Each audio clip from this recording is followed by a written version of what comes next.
জালেমের গোষ্ঠী যারা জমিনে জুলুম করো তারা শোনো, তোমার জুলুম হাসরের ময়দানে কালো চশমা হয়ে তোমার চোখে আল্লাহ তাআলা বসায়া দিবে। হাউজে কাউসার নিয়ে রাসূল পাশে দাঁড়ায় থাকবে, জিহ্বা ঝুইলা যাবে, চোখে দেখতে পারবে না, দেখতে পারবে না। বাংলাদেশ বাহিনীর র্যাব বাহিনীরা যাদেরকে গ্রেফতার করে, র্যাব যেমন আমার র্যাবে ধরছে, র্যাব যাদেরকে গ্রেফতার করে তাদেরকে গ্রেফতার করে একটা কালো চশমা পরাইয়া দেয়, গাড়িতে উঠাই। পয়লা কাম কি কালা চশমা, পয়লা হইলো কালা চশমা পরাবো। কি লেগে কালা চশমা পরাইবো? এর লেগে কালা চশমা পরাইবো। তোমারে কি বিদেশে পাচার করতেছে, মাটির নিচে নিতেছে, নাকি পিটনিকে দিতেছে? তুমি দেখবা না, খালি দেখবা যে বাড়ি পড়বার লাগছে, যাতে সত্য উদ্ঘাটন করতে যেন সহজ হয়। এ কারণে তারা কি করে, কালো চশমা পরায় যায়। কই লয়ে গেল? মাটির নিচের জেলে নিল, নাকি হেড অফিসে নিল, নাকি কোনো ব্রাঞ্চে নিল? আসামি ত্যাগ করার কোনো কায়দা নাই, চশমা পিন দেয়া দিছে, কিচ্ছু দেখে না। আল্লাহ পাকের শুকর হইল, আমারে যিনি গ্রেফতার করছে উনি কয় কি, হুজুর আমি আপনার ভক্ত, সবাইকে কালা চশমা পরাই আপনাকে পরাইলাম না, আপনাকে হেড অফিসে নিয়ে যাচ্ছি, আপনার ভাইকে বলে গেছি, মৌলানা মাসুদ হুজুরের ছাত্র, আপনার ভাইকে বলে গেছি সকালবেলায় যেন আপনার কাপড় চোপড় হেড অফিসে পৌঁছে। আমার কালা চশমা চশমা পরাইছে না, কিন্তু এরা কি করে, কালা চশমা পরায়।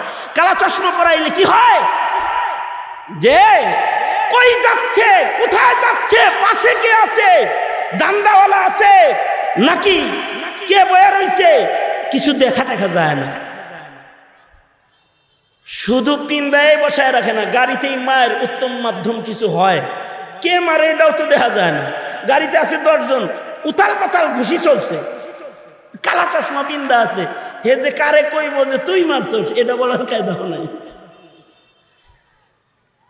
উদাহরণটা দিলাম, ময়দানে মাহশারে জালেমের গোষ্ঠী যারা জমিনে জুলুম করো তারা শোনো, তোমার জুলুম হাসরের ময়দানে কালো চশমা হয়ে তোমার চোখে আল্লাহ তাআলা বসায়া দিবে। হাউজে কাউসার নিয়ে রাসূল পাশে দাঁড়ায় থাকবে, জিহ্বা ঝুইলা যাবে, চোখে দেখতে পারবে না, দেখতে পারবে না। হাউজে কাউসার যে পাশে আছে দেখতে পারবে না। শাফাআত নিয়ে সরওয়ারে দু আলম নবী দাঁড়িয়ে থাকবেন, জুলুমের চশমা পরায়া দিবে আল্লাহ তাআলা। দূর থেকে দৌড়ে এসে কেউ শাফাআত নিয়ে আগে জান্নাতে চলে যাবে, আর তোমার জিহ্বা বাইরে খালি জ্বলতে থাকবে পিপাসার জ্বালা। কালা চশমা পরে দাঁড়ায়, কালো চশমা। ওই কথাটাই নবীজি হাদিসে বলেছেন, قال رسول الله صلى الله عليه وسلم قال رسول الله صلى الله عليه وسلم الظلم ظلمات يوم القيامة। আল্লাহর নবী বলেন, ময়দানে মাহশারে জুলুম অন্ধকার হয়ে চোখের সামনে আসবে, কিছু দেখবা না, না কাউসার, না শাফাআত, না পুলসিরাত, কিছু দেখতে পাবা না, পথ চলার ক্ষমতা হবে না, জুলুম করা যাবে না, এক জাররা জুলুম করা যাবে না, কতটুকু জুলুম করা যাবে না। আল্লাহর রাসূল সাল্লাল্লাহু আলাইহি ওয়াসাল্লাম বদরের ময়দানে সব সোজা করতেছেন, লাঠি দিয়া সাহাবীদেরকে সব সোজা করতেছেন। নওজওয়ান সাহাবী একজন জজবায় খালি সামনে আগায় আসে, হাবিবে কিবরিয়া আল্লাহর নবী নিজের হাতের লাঠি দিয়া সাহাবীর পেটের ভেতরে খোঁচা দিয়া তাকে পেছনে দিলেন। সাহাবী বড় চালাক, সাহাবী বলে, সরকার গো আমি ব্যথা পেয়েছি। আল্লাহর রাসূল সাথে সাথে সাহাবীর সামনে দাঁড়িয়ে বলে, ব্যথা পাইছো? তার মানে তাহলে জুলুম হয়ে গেছে। ওগো আল্লাহর পয়গম্বর আমি ব্যথা পাইছি। সরওয়ারে দু আলম নবী বলে, সাহাবী তোমার গায়ে কোনো কাপড় নাই, আমি আমার গায়ের চাদরটাকে সরাইয়া দিলাম, পেটের কাপড় খুলে দিলাম। এই যে লাঠিটা লও, আমি যতটুকু জোরে তোমাকে খোঁচা দিয়ে পেছনে দিয়েছি, তুমি আমাকে একটা দিয়ে দাও, কারণ ময়দানে মাহশারে জালিম হিসেবে দাঁড়াতে পারবো না। আল্লাহর রাসূল সাহাবীর হাতে ছড়ি দিলেন। সাহাবী তো সাহাবী, হাতের ছড়ি মাটিতে ছেড়ে দিয়ে সাহাবী বলে, সরকার গো, যুদ্ধের ময়দানে যাব, শহীদ হব নাকি ঘুরে আসব জানা নাই, তাই মনে মনে ফোন দিয়েছিলাম, বাহানা করে নি নবীর গায়ের কাপড়টা একটু সরাতে পারি। ওগো আল্লাহর নবী, আপনার ওই খালি বুকটা হইছে জাপটা, সরকার এই বাহানাই করতেছিলাম যে আপনার খালি বদন মুবারকের সাথে নিজের জিসমটাকে একটু ঘষায়া রাখি। হতে পারে যদি আজকের যুদ্ধের ময়দানে আপনার সাথে আমার শেষ সাক্ষাৎ হয়ে যায়, কমাস কম সাইয়্যিদুল মুরসালিন নবীর গায়ের সাথে যে আমার দেহটাকে একটু ঘষে রেখেছি, হতে পারে এর বরকতে মহান আল্লাহ আমার দেহের চামড়ায় আযাব দিবে না। সাহাবী তো সাহাবী, এতটুকু জুলুম রাসূল করেন নাই। ইনসাফ যদি শিখতে হয় তো নবীর বাল্য জীবনের সেই দুধ মায়ের কোলের দিকে তাকাইলেই ইনসাফ শিখা যায়। হালিমাতুস সাদিয়া বলে, আল্লাহর রাসূলকে, বাবা মুহাম্মদ, সারা জনম তুমি আমার এক স্তনের দুধ পান করেছো, যতদিন দুধ খাইছো তুমি আমার এক স্তনের দুধ পান করেছো, ডান স্তন, বাম স্তনে মুখ লাগাও নাই কেন?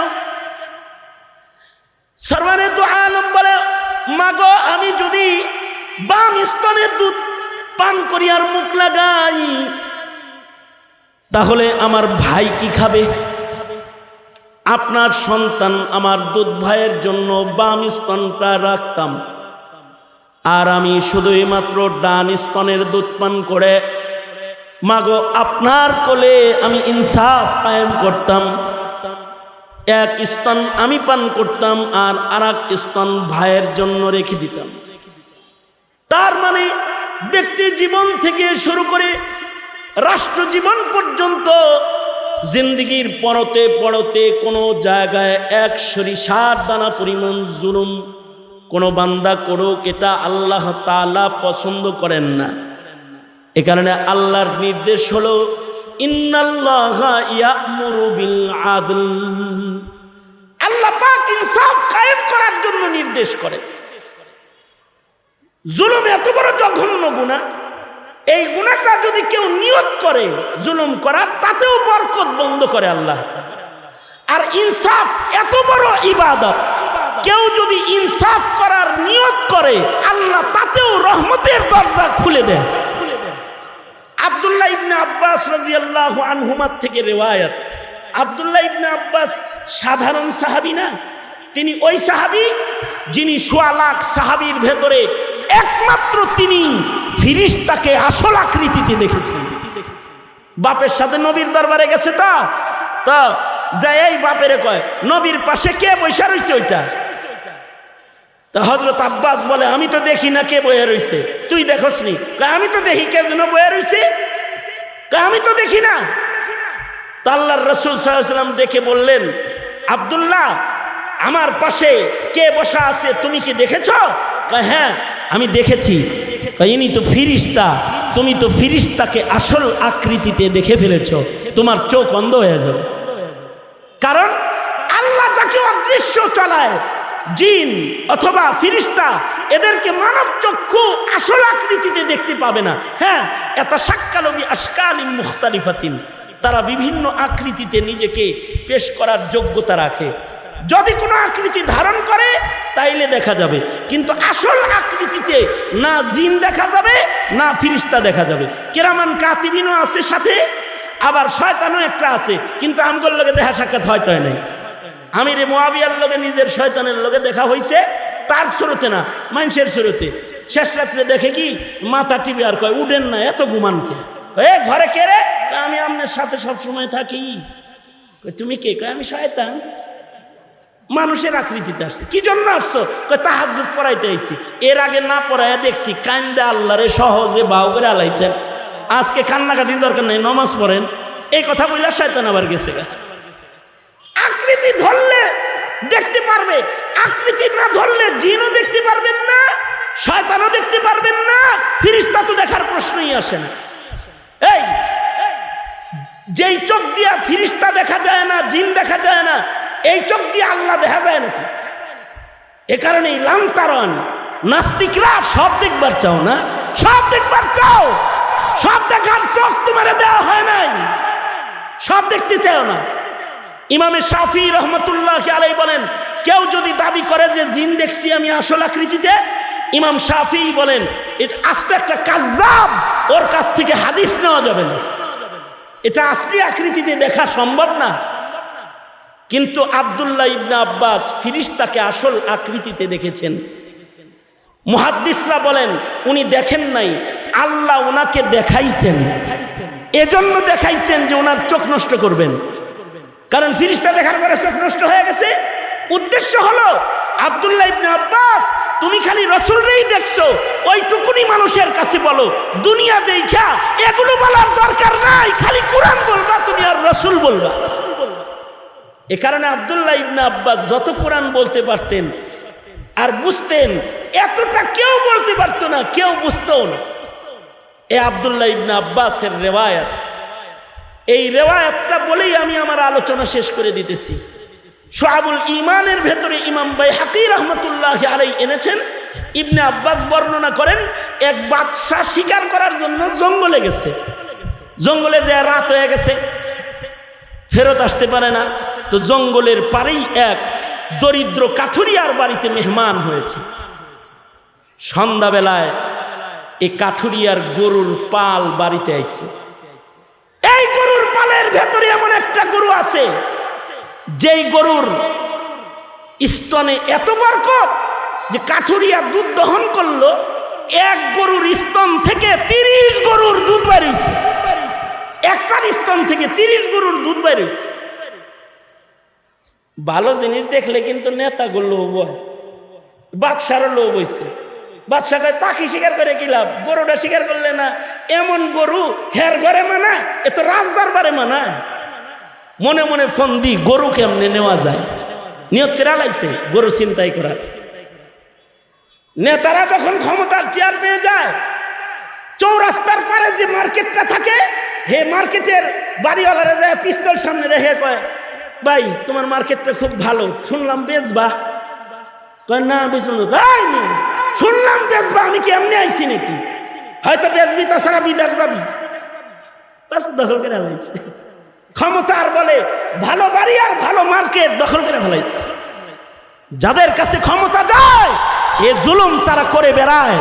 এটাকে তারা মনে করে যে ক্ষমতার চেয়ারের এটা অধিকার, এটা একটা অধিকারের মতো নেই।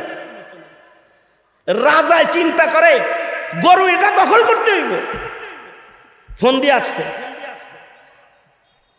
চিন্তা করতেছে আজকেই যদি খায়া দেয় গরু লই, এটা বেমানান অমানবিক হয়, যাই ফেরত যাই, আবার আইসা আর একদিন আইসা ফন্দি করে লয়ে যাবনি। আবার আসছে একদিন ফন্দি এটে শিকার কার্যে এসে এই বাড়িতে মেহমান হয়েছে। সন্ধ্যাবেলায় গরু আইছে, আর বাদশার নজর তো গরুর দিকে। ওই যে গরু, আজকে পাখি শিকার করতে আসে নাই, আজকে গরু শিকার করতে আসছে। গরু আসছে, কিন্তু আশ্চর্য বিষয় হলো লোকটা তার গাভীর স্তন টানে দুধ বের হয় না। যেই গাভীর স্তনে 30 গরুর দুধ হয়, ওই গাভীর স্তন শুকায় গেছে, অল্প দুধ হয়েছে। বাদশাহ বলে, বন্ধু এটা কি তোমার সেই গরু নয় যার থেকে 30 গাভীর দুধ বের হয়েছে? জি বন্ধু, এটা সেই গাভী। এরকম হইল কেমনি, স্তন শুকাইছে কেমনি? আগে হয়তো 30 কেজি, এখন হয় অল্প। কারণ কি? লোকটা বলে আমার রাজ্যের বাদশাহ মনে হয় জুলুম শুরু করেছে, আমার গরুর স্তন দিয়া বাদশার জুলুম বুঝি আমি। রাজ্যের বাদশাহ মনে হয় কোনো জুলুম করেছে, এ কারণে স্তন শুকায়া গেছে। বাদশাহ মনে মনে শর্মিন্দা হয়েছে, নিজের পরিচয় আর দেয় না যে আমি বাদশাহ। কারণ যে গরু নিব, গরুর তো স্তনে দুধই নেই।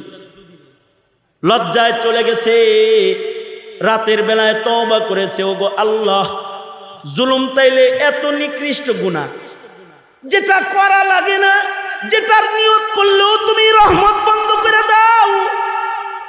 ওগো আল্লাহ, এমন নিকৃষ্ট গুনাহ আমি আর করব না।